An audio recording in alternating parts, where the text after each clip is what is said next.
My name is Tom. I'm a typical office worker, turning 30 this year. I just do the tasks assigned to me. I don't excel at anything in particular. I'm the youngest of three brothers, but my two older brothers are quite exceptional. The oldest is a lawyer, and the second is a doctor. As for me, no matter how hard I tried in school or sports, I was always average. I tried desperately to catch up with my brothers but never could. My parents would tell me, "You have your own strengths, so it's okay." But I couldn't help but notice that I'm being compared to my brothers by teachers and others, leading to a massive inferiority complex. With that in mind, I know I wouldn't be able to aim high at work, so I just perform my duties to avoid being a burden to the company. I finish my assigned work within working hours, and after hours, I voluntarily do tasks like filing and restocking supplies. That's about all I can contribute. I try not to stand out and just do what's required. Living quietly in my current position suits me. Evidently, my immediate superior now is a younger employee who joined the company after me. He's already been promoted to supervisor, leaping over me. Even my junior colleagues are surpassing me. The major tasks are assigned to the capable younger employees. I only get the leftover, insignificant ones. I'm pretty much sidelined. I have to admit that myself. I try not to be a nuisance, but being an older failure must be annoying. Even though I work quietly at my desk, there's someone who greets me without discrimination. That's Emily Johnson, who works in the same department. She's bright, has big eyes, and her dimples are cute when she smiles. She's popular among the male employees, is a colleague of the supervisor, and at 28, younger than me. She's very competent and handles many large projects. Despite all that, she treats everyone, including me, equally. What I admire about her is that she says thank you more often than sorry. Just this morning, she came to me and said, "You put together the materials yesterday, right?" Thanks, that really helped. Everyone admires her sincerity, but there's one person who glares at this. That's the supervisor, Ken. There's a rumor that he's interested in her. He often works with her and takes her along on business trips. I have no interest in other people's love lives, but his obvious behavior is pretty clear to see. Because of that, he doesn't like it when Emily talks to male employees. Even if it's just about work, he glares at her for talking so amicably. Especially if she talks to someone like me, a low-level employee, with a smile, his face becomes too scary to even look at. Just the other day, after a brief chat, he said, "What were you talking about?" There's no reason for her to talk to someone like you. By the way, he used to call me Tom before he became a supervisor, but now it's just someone like you. Well, I suppose I deserve that, given how much I've fallen. When Ken asked what we were talking about, I honestly said, "She just asked about the materials I put together." But he responded, "There's no way she would talk to someone like you." Don't get any ideas, and left with a click of his tongue. I do think Emily is beautiful, but I respect her for her work. I'm not interested in her in that way, but I couldn't tell him that directly. Probably because she had been talking to me recently, it must have annoyed him. Since then, Ken seems to have targeted me, making me help with his tasks, leaving me with no free time. Because I was working on the supervisor's orders, I even got rare overtime pay. Still, I thought I should at least do some simple filing, so I worked on some tasks out of his sight. One of the documents I had filed turned out to be something Emily needed. She approached me and said, "Thanks for the supplementary note yesterday. You always help with the little things." Unfortunately, Ken saw this and said, "Don't get close with Emily. You're useless and make my eyes sore." He must have been really upset, because from that day on, he started calling me out in front of everyone and scolding me for mistakes. If they were my mistakes, I would have no objections, but they were clearly his errors, and he yelled at me as if they were mine. It's pathetic, really. I should just say, "Those were your mistakes, Ken," but I can't defy my superior. After a month of this, my stomach started to ache from the stress. The yelling kept escalating, becoming more and more unreasonable. Ken seemed intent on showing Emily and everyone else how incompetent I was, but honestly, I had reached my limit. One day, as usual, he yelled at me in front of everyone, "You're always making mistakes. Just quit already." Something snapped inside me, and I thought I couldn't go on like this anymore. So, I said, "Okay, I'll quit." The office fell silent. I was about to leave when something unexpected happened. A voice from behind said, "That's not right." Do you know who keeps your work running smoothly? It was Emily. She continued, and most of those mistakes are yours, right? It's despicable to blame others for your own errors. Emily, who always spoke politely to Ken as her superior, was now obviously angry. She, usually composed, openly displayed her anger. Ken, who had been trying to make everyone, especially her, seeming as incompetent, was stunned into silence. Emily said, "Tom is great at organizing documents and adds notes so others don't have to search for information. He always anticipates and handles the small tasks, but Ken, you're not paying any attention to your subordinates, are you? Even we can see this. So maybe you should cool off for a bit." After that, she went back to her work. Everyone was surprised by her outburst, but when they made eye contact with me, they smiled and nodded knowingly. Did I just get praised? Embarrassed by my own thoughts, I went back to my desk. After that, Ken stopped giving me tasks and looked dejected. The next day, he didn't assign me any work or talk to me at all. Suddenly, I had too much free time. So, I decided to focus on my own tasks. I aimed to finish everything by the end of the day and got to work on my computer. Just then, Emily called out to me. "Tom, could you join my project team? I've got the supervisor's approval." I was momentarily stunned, not understanding what was being said. Project teams are usually for top employees, so I never expected to be called upon. I asked her several times to confirm, but it seemed there was no mistake. I wondered why me, but since the supervisor had approved it, I had no choice but to accept. Following her to the meeting room, I glanced at Ken, who was glaring at me. However, he didn't say anything anymore. From that day, my life changed completely. The project was the company's top priority, and the tasks were incomparable to what I had done before. As a lower-level employee, all I could do was follow Emily's instructions. Surprisingly, it suited me well. The long-term nature of the project required intense teamwork, and through this, my skills visibly improved. I was surprised to realize it myself, but my innate attention to detail seemed to work in my favor. While working hard on significant tasks, this naturally developed into a valuable skill. The executives even said, "We underestimated your abilities. Your attention to detail is invaluable." This boosted my confidence. Since then, I started getting assigned more team-based tasks. People began inviting me to join their projects, and I worked more frequently with Emily. I used to be filled with inferiority, but receiving praise and recognition significantly boosted my confidence. Now, I find work incredibly enjoyable. Even my colleagues started saying, "You're becoming more reliable." Around that time, I started spending more time with Emily outside of work. We found out we lived close to each other, so we often had dinner together after work and spent weekends together. As we spent more time together privately, I realized I had developed feelings for her. One day, after a date, I gathered my courage and confessed my feelings to her. However, I was rejected.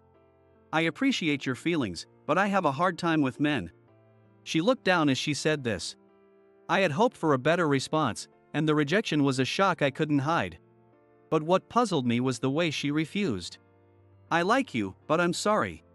She said this at the end. Maybe it was my imagination, but it felt like she had feelings for me as well.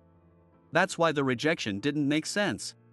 I expected things to get awkward, but she continued to treat me the same way at work. Even though I still liked her, I was content just working together. I felt awkward inviting her for dinner alone, but then she invited me instead. We went to our usual place after work. That day, despite seeming cheerful at work, she looked a bit down during dinner. On the way home, she stopped walking. Sensing something was off, I asked, "What's wrong?" She remained silent for a while, then looked at me with teary eyes. I tried to give up, but I can't. "I like you too." Her lips were trembling. It seemed she had more to say but couldn't find the words. "Can we sit and talk?" She nodded. We sat on a bench in a nearby park. After calming down, she began to speak slowly. "Have you ever wondered why I always wear long sleeves, even in summer?" Emily asked cautiously. I recalled that she always wore long sleeves and never wore skirts, only pants. I had just assumed she was sensitive to the cold, considering the office was air-conditioned. When I expressed my assumption, she smiled but quickly returned to a serious expression. You see, I can't show my skin. I hide it because I don't want anyone to see it. Normally, it's fine because I can keep it covered. But if I were in a relationship, I couldn't keep it hidden. That's why I'm scared to date men." Her trembling voice conveyed her deep feelings, and I could tell she was forcing herself to talk. "I have big scars on my arms and legs. From a car accident when I was a child." She then shared the details. She was hit by a truck at an unmarked crosswalk when she was in first grade. She suffered severe injuries and had no consciousness after hitting her head. Fortunately, a nurse witnessed the accident. Thanks to her immediate first aid, her life was saved. Despite the severe injuries, her recovery was smooth, thanks to that nurse. The hospital where I was taken happened to be where that nurse worked, and she would often check on me until I was discharged. Sorry for the irrelevant details. Anyway, the scars from that accident are terrible. But you're the first person I've ever told this to." Listening to Emily, I didn't know how to respond, but I shared my honest feelings. "I can't lightly say that it doesn't matter, considering how you feel, but thank you for telling me." Tears welled up in her eyes. Understanding how much courage it took for her to share this, I felt a tightness in my chest. We both realized that our feelings were mutual, and she said her feelings hadn't changed. When I suggested we take our time building our relationship, she nodded and said, "Yes." And so, we started dating. This newfound relationship motivated me even more at work, and I was enjoying my life. However, as I continued dating Emily, a vague memory kept coming back to me and nagging at my mind. It was about Emily's accident. I didn't want to touch on her emotional scars, but I couldn't stop thinking about it, and I couldn't hold it in any longer. "Hey, you might not want to remember this, but..." I began the conversation. "At the time of the accident, were you wearing pigtails?" Emily looked puzzled. "Yeah, I used to wear high pigtails back then." "Why?" She seemed surprised, and I was equally astonished. "No way. Was the accident in front of the big slide at the park in the neighboring town?" Her eyes widened further. "Yes, it was." "How do you know that?" My heart skipped a beat. "I think I might have been there during your accident." Her eyes widened in shock. Hearing her story about the accident, I realized our hometowns were close. And the details about being hit by a truck and a nurse providing first aid had been bothering me. That day, I was with my mom, riding our bikes to the nearby supermarket. On the way back, we witnessed a car accident. My mom immediately stopped her bike and ran over. As a nurse, she quickly provided first aid and called an ambulance. Then, she called my grandma, who was at home, to come take care of me. And she rode with the injured child in the ambulance. Considering the age difference between Emily and me, the timeline matched perfectly with her story. I asked, and it turned out that the hospital Emily was admitted to was the same one where my mom worked. "So, the person who helped me was your mom?" We were both overwhelmed with excitement. "Let's call my mom," I said, fumbling with my phone. I explained the situation to my mom. She vividly remembered the event and was so surprised that her words became incoherent. "What? Emily? Of course, I remember her." We took a deep breath and calmed down, then handed the phone to Emily. She thanked my mom, who said, "It was my pleasure. Besides, you're taking care of my son now. Please come visit us sometime."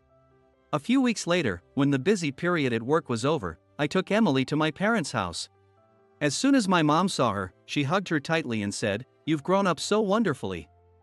With tears in her eyes. Emily once again expressed her gratitude, but my mom, smiling broadly, said that seeing her healthy was all that mattered. "It's amazing how things turn out, isn't it?"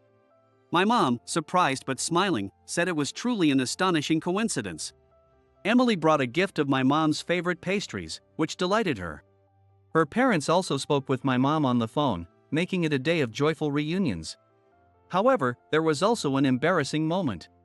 As they reminisced, Emily said, "You used to visit my hospital room often after work. The stories you told me about your son were about Tom, right?" Hearing this, my mom covered her mouth and said, "Oh." Emily then smiled and said to me, "I heard about your mischievous acts and how you were quite the mama's boy." My mom started laughing. "Mom, come on," I said in a panic, while they laughed heartily. Although it was an embarrassing moment, it was also a happy one. Having someone important to me nearby and healthy made me feel truly happy. That alone was enough to make me feel blessed. There was another thing that made me happy. On the day Emily and my mom reunited, they exchanged contact information while I was out of the room. I found out about this later. One day, Emily suddenly said, "I was talking to your mom." I was taken aback and asked, "Wait, when did you talk to her?" We had only visited my mom that one time. Apparently, they had already become close friends. They occasionally emailed each other, chatting like girlfriends, not just about me. Emily confided in my mom about her insecurities regarding her scars. She told me how much my mom's words meant to her. "Those scars are proof that you fought hard to live. The pain from those scars and your current emotional pain are different. But you've endured and thrived despite your struggles." Who would laugh at such scars? If it was me, I'd gently touch them and say, "I'm so proud of you. I wish I could heal your emotional wounds too." I'm sure Tom feels the same way. She said those words made her very happy. Whenever she had confided in someone about her scars before, they would just tell her not to worry about it. But my mom said something that made her feel warm inside. Emily continued, "When I confided in you, you didn't just tell me not to worry about it, you accepted my feelings. That made me happy. Thank you." She held my hand as she said this. Since then, although she still wears long sleeves, she has been able to roll up her sleeves a bit. While she doesn't feel the need to show her scars to everyone, the fear of being seen has lessened. Proof that I've fought hard to live. Those words have become a source of strength for her. Her smile seems even brighter now. I vowed to protect that smile for the rest of my life.